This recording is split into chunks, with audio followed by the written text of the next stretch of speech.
นลีเด็กสาวที่เกิดภายใต้สถานการณ์ที่ไม่ธรรมดาทำให้การดำรงอยู่ของเธอต้องถูกเก็บเป็นความลับมิราแม่ของเธอเป็นเพียงทาสที่ด้อยต่ำหลอร์ดอาเรนพ่อของเธอเป็นขุนนางที่ชีวิตถูกกำหนดอย่างเข้มงวดด้วยความคาดหวังจากเชื้อสายอันสูงส่งและความรับผิดชอบที่มาพร้อมกับสถานะของเขาความสัมพันธ์ต้องห้ามของพวกเขาส่งผลให้นารีถือกำเนิดขึ้นซึ่งเป็นสัญลักษณ์ของความแตกแยกระหว่างชนชั้นทางสังคมนารีเติบโตขึ้นมาในกระท่อมที่ซ่อมอยู่ชานเมืองเธอได้รับการสอนตั้งแต่อายุยังน้อยให้สำรวจโลกอย่างเงียบๆการพลาดพลั้งใดๆอาจนำไปสู่การค้นพบของเธอและความพินาศของครอบครัวของเธอโดยเฉพาะพ่อของเธอซึ่งมีสถานะในชนชั้นสูงซึ่งไม่สามารถป้องกันเรื่องอื้อฉาวของเด็กนอกกฎหมายกับทาสได้นายหญิงรำช่างตัดเสื้อผู้ใจดีเป็นบุคคลสำคัญในชีวิตของนารีนายหญิงรำรับรู้ถึงพรสวรรค์ของนารีในด้านงานเย็บปักถักร้อยและคอยดูแลเธอสอนให้เธอรู้จักการตัดเย็บที่ประณีตภายใต้คำแนะนำของนายหญิงรำนารีเรียนรู้ศิลปะการเย็บปักถักร้อยและการตัดเย็บเสื้อผ้าการออกแบบทำให้เธอสามารถแสดงออกในแบบที่เธอไม่เคยทำได้ทั้งทางวาจาหรือการเปิดเผยตัวในสังคมวีเข็มแต่ละเส้นที่นารีปักไม่เพียงแต่เป็นส่วนหนึ่งของงานฝีมือของเธอเท่านั้นเธอได้ถักทอแรงบันดาลใจของเธอจนกลายเป็นงานฝีมือความสัมพันธ์ระหว่างนารี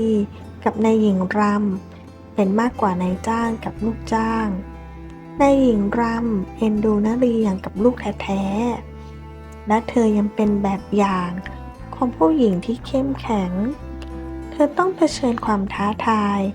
ในการดำเนินกิจการในสังคมที่มีผู้ชายเป็นใหญ่สำหรับนารีซึ่งใช้ชีวิตภายใต้ความลับการให้คำปรึกษาของนายหญิงรำทำให้เธอเห็นคุณค่าในความสามารถของตัวเองและเริ่มฝันถึงอนาคตนารีเริ่มฝันที่จะเป็นเจ้าของร้านตัดเสื้อของตัวเองความฝันที่ดูเหมือนจะเป็นไปไม่ได้เมื่อพิจารณาจากภูมิหลังของเธอด้วยการสนับสนุนจากนายหญิงรำนารีจึงก้าวกระโดดด้วยศรัทธาและเปิดร้านตัดเสื้อของเธอเองนารีบูติกร้านตัดเสื้อแห่งนี้กลายเป็นเพชรเม็ดงามที่ซ่อนอยู่ในอาวิราถูกพูดถึงในหมู่ชนชั้นสูงของเมืองด้วยความใส่ใจในรายละเอียดอย่างพิถีพิถันและการออกแบบที่เป็นเอกลักษณ์นารีจึงได้รับการยอมรับและความเคารพในสังคมชั้นสูงของอาวิราผลงานสร้างสรรค์ของเธอซึ่งอธิบายว่าเป็นพรหมแห่งความสง่างามและการเอาใจใส่ไม่เพียงแต่แสดงให้เห็นถึงทักษะทางเทคนิคของเธอเท่านั้นแต่ยังรวมถึงความสามารถของเธอในการตกแต่งเสื้อผ้าแต่ละชิ้นด้วยอารมณ์และความหมายร้านตัดเสื้อของนารีกลายเป็นสัญลักษณ์ของชัยชนะของเธอซึ่งเป็นข้อพิสูจน์ท่ามกลางอุปสรรคทางสังคมนอกจากนี้ยังเป็นสถานที่ที่นารีสามารถแสดงออกได้อย่างเต็มที่โดยไม่ต้องกลัวการตัดสินหรือการเลือกปฏิบัติร้านตัดเสื้อของเธอกลายเป็นแสงสว่างในความมืดสถานที่ที่เธอสามารถเปล่งประกายและได้รับการเฉลิมฉลองในสิ่งที่เป็นเธออย่างแท้จริงการเดินทางของนารีพลิกผันอย่างมาก เมื่อความสามารถและชื่อเสียงที่หามาได้อย่างยากลำบากของเธอก้าวขึ้นสู่ตำแหน่งสูงสุดในสังคมและดึงดูดความสนใจของราชวงศ์โอกาสสำคัญที่นารีได้รับมอบหมายจากพระราชวังให้สร้างชุดพระราชพิธีถวายรัชทายาทลีโอฟริกซึ่งเป็นงานที่ทั้งให้เกียรติและท้าทายยังหาที่เปรียบไม่ได้คณะกรรมาการชุดนี้แสดงถึงการตรวจสอบทักษะของนารีชื่อเสียงของร้านตัดเสื้อนอกจากนี้ยังแสดงถึงงานที่น่าหวาดหวั่นเพราะชุดพิธีการไม่ได้เป็นเพียงเครื่องนุ่มห่มเท่านั้นแต่ยังเป็นสัญลักษณ์ที่เต็มไปด้วยความสำคัญทางการเมืองและวัฒนธรรมการแต่งกายจะต้องสื่อถึงศักดิ์ศรีของราชวงศ์ในขณะเดียวกันก็แสดงให้เห็นถึงศิลปะเชิงนวัตกรรมที่ดึงดูดความสนใจของพระราชวังเป็นอันดับแรกนารีเข้าใจถึงการเดิมพันที่เกี่ยวข้องกับคณะกรรมาการชุดนี้ความสำเร็จของโครงการนี้สามารถเสริมความแข็งแกร่งให้กับตำแหน่งของเธอในระดับสูงสุดของสังคมและยกระดับสถานะของเธอในฐานะนักออกแบบเสื้อผ้าอย่างถาวรอย่างไรก็ตามความล้มเหลวอาจนำไปสู่ความอัปยศอดสูในที่สาธารณะและสร้างความเสียหายทั้งอาชีพและชื่อเสียงของเธออย่างไม่อาจแก้ไขได้ในขณะที่นารีเริ่มสร้างสรรค์ชุดพิธีการเธอจะต้องปฏิบัติตามข้อเรียกร้องที่ซับซ้อนของมารยาทในราชวงศ์กระบวนการนี้ไม่เพียงแต่เป็นการทดสอบความสามารถทางศิลปะของเธอเท่านั้นแต่ยังรวมถึงความสามารถของเธอ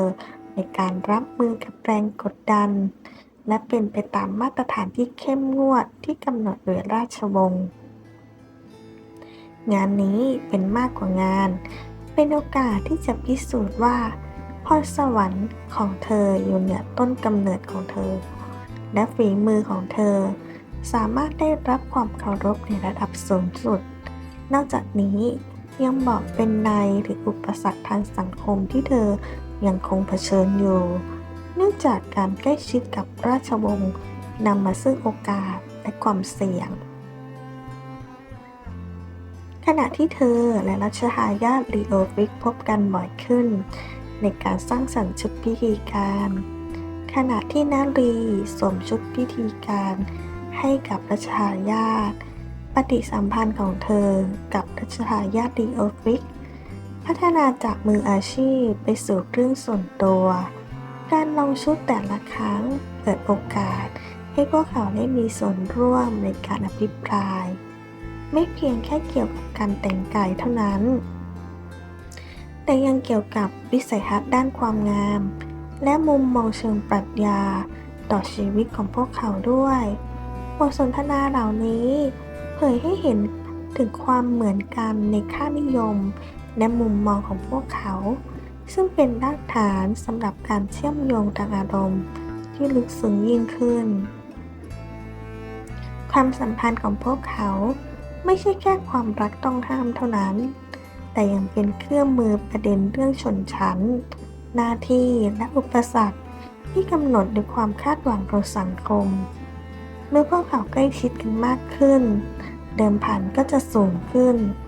ไม่ใช่แค่สำหรับชีวิตส่วนตัวของพวกเขาเท่านั้นแต่ยังรวมถึงในบริบทของความรับผิดชอบ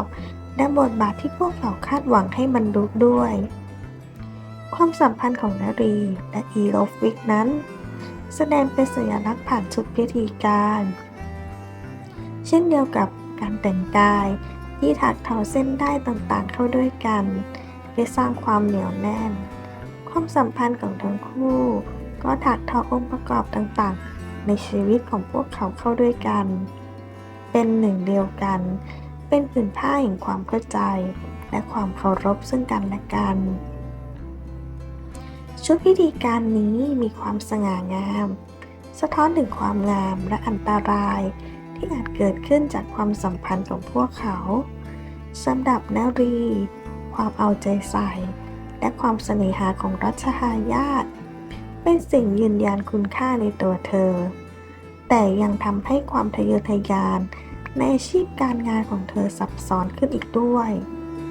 สำหรับลีโอฟิกนารีเป็นตัวแทนของโลกแห่งความเป็นจริงและความคิดสร้างสรรค์ที่มักถูกปรับปรามในการปฏิบัติหน้าที่ในราชวงศ์ของเขา วันหนึ่งเชื้อสายที่ซ่อนเร้นของนารีถูกเปิดเผยโดยไม่คาดคิดผลักเธอเข้าสู่เรื่องอื้อฉาว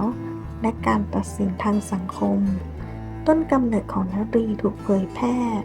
เผยให้เห็นสถานะใหม่ของเธอในแวดวงชนชั้นสูงของอาวิลา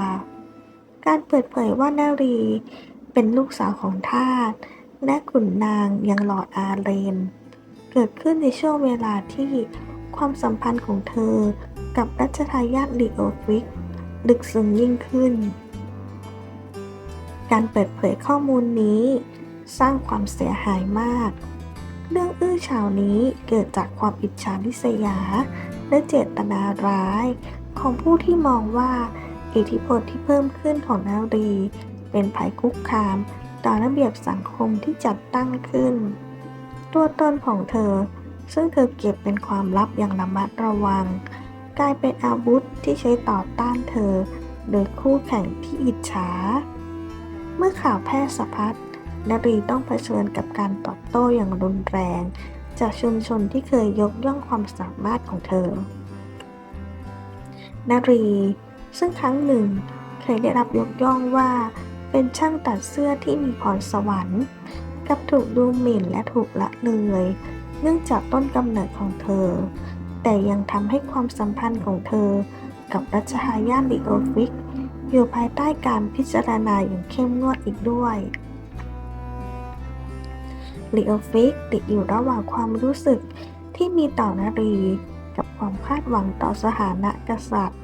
ซึ่งกำหนดบรรทัดฐานและอคติทางสังคมการต่อสู้ของเขาเน้นย้ำถึงความขัดแย้งระหว่างความปรารถนาส่วนตัวและหน้าที่สาธารณะซึ่งเป็นประเด็นที่เกิดขึ้นประจำการเปิดเผยความลับของนารีอย่างบังคับให้เธอต้องเผชิญหน้ากับตัวตนของเธอเองเธอต้องดำเนินชีวิตด้วยการตระหนักรู้อันเจ็บปวดว่าไม่มีความสำเร็จตนตัวใดที่สามารถปกป้องเธอจากอคติทางสังคมได้อย่างเต็มที่การตระหนักรู้นี้นำมาซึ่งความรู้สึกอ่อนแอ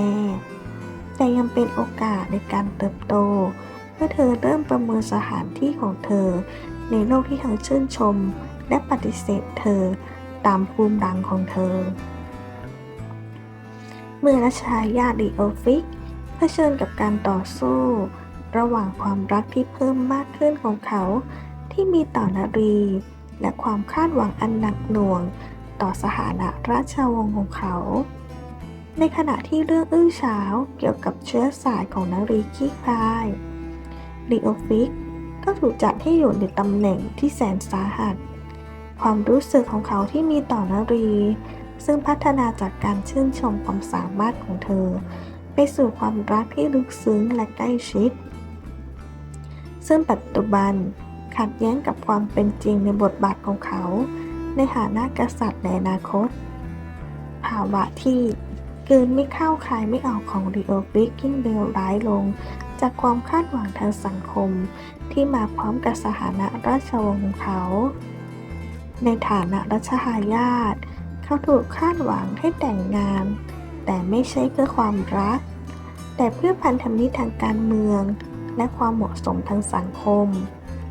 การมั่นหมายของเขากับลูกสาวขุนนางชั้นสูงจัดขึ้นเพื่อเสริมสร้างพันธมิตรของอาณาจักรตอนนี้เขารู้สึกเหมือนมีโซ่ตรวนที่ขัดขวางไม่ให้เขาได้ตามความรู้สึกที่แท้จริงที่มีต่อนารีในขณะที่เขาต่อสู้กับความขัดแย้งเหล่านี้มันแสดงให้เห็นถึงการเดินทางของเขาโดยใคร่ครวญโดยที่เขาตั้งคำถามถึงรากฐานความเชื่อของเขาเกี่ยวกับหน้าที่ความรักความเป็นผู้นำผ่านการสนทนากับคนสนิทในช่วงเวลาคุ้นคิด ลีโอฟิกสะท้อนให้เห็นถึงความเป็นไปได้ของการเป็นผู้นำที่แตกต่างออกไป ผู้ที่ปกครองไม่เพียงแค่ด้วยสติปัญญาเท่านั้น แต่ด้วยความเห็นอกเห็นใจและความถูกต้อง การต่อสู้ภายในไม่ใช่แค่การเลือกระหว่างความรักกับหน้าที่เท่านั้น แต่ยังเกี่ยวกับกำหนดความหมายของการเป็นผู้นำใหม่ เราสามารถเปลี่ยนโครงสร้างที่เข้มงวดของสังคมจากภายในได้หรือไม่ ความสุขส่วนตัว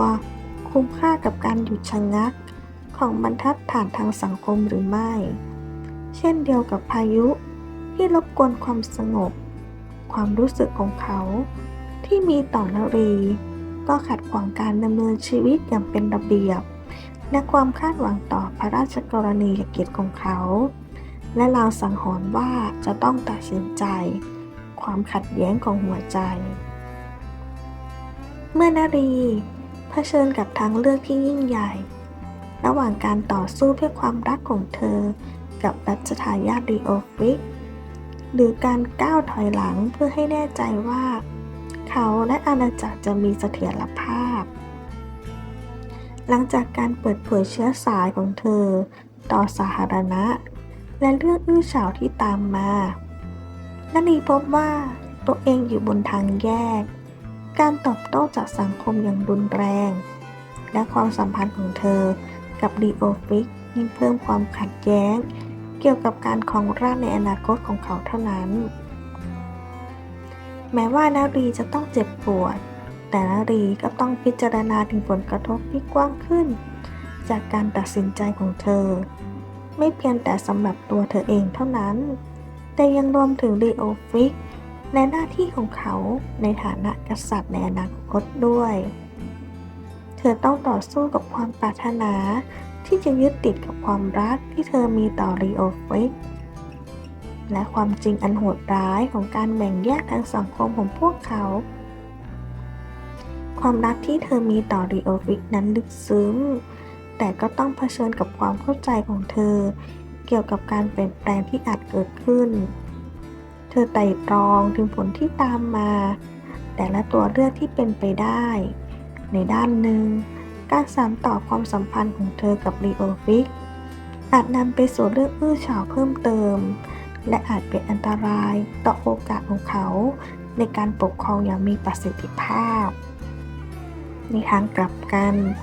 การถอยกลับหมายถึงชีวิตที่ปราศจากผู้ชายที่เธอรัก แต่อาจเป็นอนาคตที่มั่นคงสำหรับเขา การตัดสินใจของนารีถ่ายทอดผ่านช่วงเวลาที่ไตร่ตรองในความเงียบงัน คืนที่โลกส่วนหรือที่เหลือหลับไหล บ่งบอกถึงความเหงาในการตัดสินใจของเธอ การเลือกของนารีถูกมองว่าเป็นการแสดงความรักที่ไม่เห็นแก่ตัว เธอจัดลำดับความสำคัญของความรับผิดชอบของลีโอฟริกและความเป็นอยู่ที่ดีของอวิลามากกว่าความสุขส่วนตัวของเธอด้วยการก้าวถอยหลัง การตัดสินใจครั้งนี้ไม่ได้ทำอย่างเบาบาง เป็นจุดสุดยอดของการเดินทางที่เต็มไปด้วยการเติบโต ความเจ็บปวด และการไข้ครวญอย่างลึกซึ้ง ลีโอฟีรู้สึกได้ถึงการหายตัวไปของเธออย่างมาก ทั้งในทางเดินในพระราชวัง และในทางสังคมของอวิลา ความว่างเปล่าที่เหลืออยู่จากการจากไปของเธอทำหน้าที่เป็นเครื่องเตือนใจอันเจ็บปวดถึงความเสียสละที่ทำเพื่อสิ่งที่ดีกว่า ขณะเดียวกันรัชทายาทลีโอฟริกก็เสด็จขึ้นสู่บัลลังก์หัวใจของเขาตราตรึงตลอดกาลด้วยความทรงจำของนารีและความรักที่มีให้กัน ราชการของพระองค์ได้รับการชี้นำโดยสติปัญญาและความยุติธรรม และบทเรียนที่ได้รับจากช่วงเวลาของพระองค์กับนารี แม้ว่าความสุขส่วนตัวของเขาอาจถูกสละเพื่อความมั่นคงของอาณาจักร แต่ความมุ่งมั่นของเขาในการรับใช้ประชาชนยังคงไม่เปลี่ยนแปลง เมื่อเวลาผ่านไปในอาณาจักรอวิลา รัชทายาทลีโอฟิกได้เข้าสู่บทบาทของเขาอย่างเต็มภาคภูมิ ในฐานะกษัตริย์ เขาได้ปรับกฎโดยการยกเลิกสถานะทาสทั้งหมดในเมืองอวิลาแห่งนี้ เพื่อระลึกถึงนารีหญิงสาวที่อยู่ในหัวใจของเขาเสมอมา ในขณะที่โอฟิกปกครองด้วยความยุติธรรมและปัญญา นารีก็ได้เดินทางไปในเส้นทางของตัวเองและได้สร้างชื่อเสียงให้กับตัวเธอเองด้วยการตัดเย็บ ความสามารถของเธอได้รับการยกย่องอย่างกว้างขวาง และเธอได้กลายเป็นหนึ่งในช่างตัดเสื้อที่เป็นที่ต้องการมากที่สุดในทวีป วันหนึ่งโชคชะตาได้นำพาพวกเขากลับมาพบกันอีกครั้ง เมื่อลีโอฟิกต้องการชุดพิธีที่สมบูรณ์สำหรับงานเฉลิมฉลองที่จะมาถึง และไม่มีใครอื่นที่เหมาะสมกับงานนี้มากไปกว่านารี การพบกันอีกครั้งของพวกเขาเต็มไปด้วยความรู้สึกที่ซับซ้อน ความรักที่ไม่เคยจางหาย และความหวังที่ยังคงมีชีวิตอยู่ พวกเขาทำงานร่วมกันอย่างใกล้ชิด และในขณะที่พวกเขาสร้างชุดที่จะเป็นตำนาน พวกเขายังคงสร้างความเข้าใจใหม่ๆ และความเคารพซึ่งกันและกัน ในที่สุดพวกเขาตระหนักว่าความรักของพวกเขาไม่สามารถถูกจำกัดโดยขอบเขตทางสังคมหรือหน้าที่ ความรักของพวกเขาเป็นสิ่งที่ลึกซึ้งและแท้จริง ในขณะที่พวกเขาอาจไม่สามารถเป็นไปตามฝันที่พวกเขาเคยมีได้ พวกเขาก็ยังคงเลือกที่จะเฉลิมฉลองช่วงเวลาที่พวกเขามีร่วมกัน การยอมรับความจริงที่ว่าบางครั้ง ความรักที่แท้จริงอาจไม่ได้หมายถึงการอยู่ด้วยกันตลอดไป แต่เป็นการเรียนรู้ที่จะรักในขณะที่ยังสามารถทำได้ และการเก็บรักษาความทรงจำที่สวยงามเหล่านั้นไว้ในหัวใจตลอดไป